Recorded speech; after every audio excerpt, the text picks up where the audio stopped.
A quem interessa o movimento anti-cannabis? Esse discurso anticanábico está a serviço exatamente do quê? Já parou para pensar nisso? O uso da cannabis com fins medicinais está crescendo bastante no Brasil e, com isso, naturalmente, surge um aumento da oposição.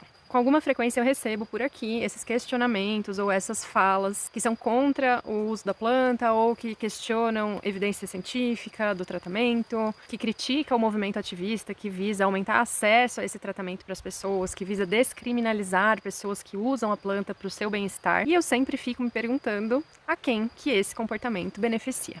Com certeza não é a nossos pacientes. Eu sou muito a favor da ciência, eu uso a ciência, eu faço pesquisa, mas eu acho que a gente não pode ter um discurso vazio científico em prol dos dados analíticos, sendo que a realidade é outra. Não tem como a gente ignorar o contexto social, histórico, racial que existe nesse movimento da cannabis, que é uma planta que já é conhecida, manuseada e usada pelos seres humanos nas mais diversas culturas, para as mais diversas finalidades, há milhares e milhares de anos, e só recentemente que foi proibida. Então a gente que vive aqui esse momento de proibicionismo da planta, está vivendo um recorte muito pequeno da relação do ser humano com a cannabis. Quando a gente olha para esse contexto de proibição, e se a gente pensar que a ciência moderna também é muito recente, é claro que a gente não vai ter uma quantidade de estudos científicos que satisfaça essas pessoas que estão buscando ali essa lacuna na ciência para poder criticar ou não prescrever o tratamento com cannabis. Ninguém é obrigado a prescrever cannabis, mas eu acho muito leviano fazer essa crítica à quantidade de evidências científicas, sem incluir nesse discurso também o motivo pelo qual não existe tanta evidência científica assim, que é justamente a proibição.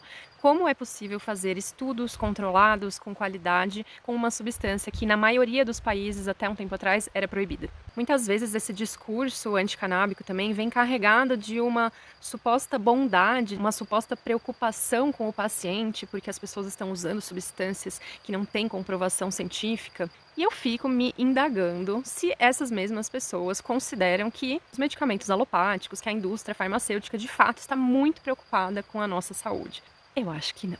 Então, nós temos que tomar muito cuidado com esse tipo de fala, porque tira a esperança de milhares, milhões de pessoas que não encontram hoje na medicina convencional, na medicina moderna, alívio para os seus sintomas. Ninguém está falando aqui para todo mundo parar de usar remédio, para com isso, vamos todo mundo usar cannabis, e essa é a solução para tudo. Pode ser até que tem algumas pessoas falando isso, mas esse não é o foco do movimento. O foco é mostrar como existe muito potencial nas substâncias que são encontradas na cannabis para tratar, sim, as mais diversas patologias, pelo fato da gente ter um sistema endocannabinoide que está presente em todos os nossos órgãos, em todas as regiões do nosso corpo. Se você faz uso ou se você é prescritor de medicamentos alopáticos e você está satisfeito com o que a medicina tem te oferecido nesse momento, se você está satisfeito, tem controle de sintomas, tem qualidade de vida, tem reinserção social, tá tudo bem, ninguém vai te obrigar a parar de usar os seus medicamentos. Agora, eu acho de uma crueldade enorme você falar para um paciente que não tem outra opção que você não vai prescrever esse medicamento porque não tem evidência científica o suficiente. Ainda mais porque a gente sabe que cannabis é um produto, um medicamento com pouquíssimo efeito colateral quando a gente compara com medicamentos alopáticos, antidepressivos, medicamentos para sono, em situações que a gente sabe que a cannabis tem sim bastante potencial de melhora.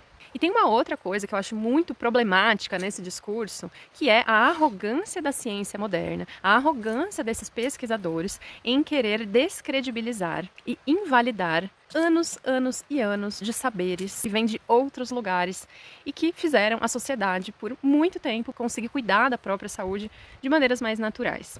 Existe uma coisa também, além desse conhecimento ancestral, que se chama prática clínica. Então, quando eu ouço esse tipo de fala dura, rígida, anti-cannabis, com a justificativa de que não existem evidências suficientes, especialmente em doenças como a fibromialgia, que a gente sabe que não existe um controle muito bem feito por outros meios, eu fico pensando que tipo de profissional é esse que é incapaz de olhar para o seu paciente, para aquela pessoa que está na sua frente e que é também incapaz de aprender com a experiência de outros colegas médicos que estão vendo benefício com o uso da cannabis, para além das evidências científicas. A gente vai chegar lá porque a gente, felizmente, vive um momento de avanço nesse sentido, um momento de uma possível descriminalização, um momento de aumento de interesse, inclusive interesses comerciais, que fazem com que seja possível pesquisar e ter, sim, finalmente, mais evidências robustas que possam embasar o tratamento, especialmente para essas pessoas que precisam disso para poder ingressar nesse universo maravilhoso do sistema endocannabinoide. Esse não é um discurso anti-ciência,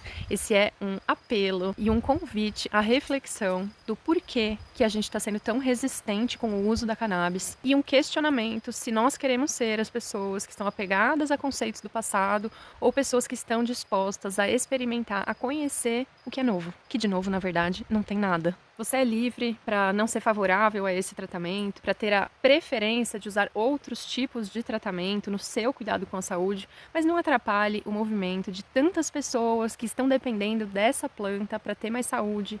A gente precisa, sim, estudar, se informar e aprender cada vez mais sobre as possibilidades de tratamento com ela, mas isso não invalida que ela já está sendo usada, isso não exclui o fato de que a gente pode já começar, que a gente pode sim colher benefícios com esse tratamento nos mais variados níveis. Então, sim, eu sou muito favorável ao uso da cannabis. Eu uso ela há muitos anos no meu tratamento. É graças a ela que eu tenho controle, em especial, da minha saúde mental, da ansiedade. Tenho controle de dor, tenho alternativas no meu dia a dia quando eu tenho crise, quando eu me sinto mal, coisa que nenhum outro medicamento fez por mim.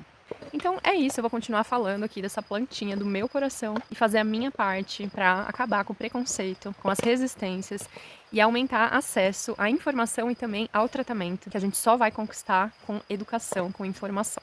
É isso, gente. Então, um beijo, depois me contem aqui como que é a sua experiência com a cannabis.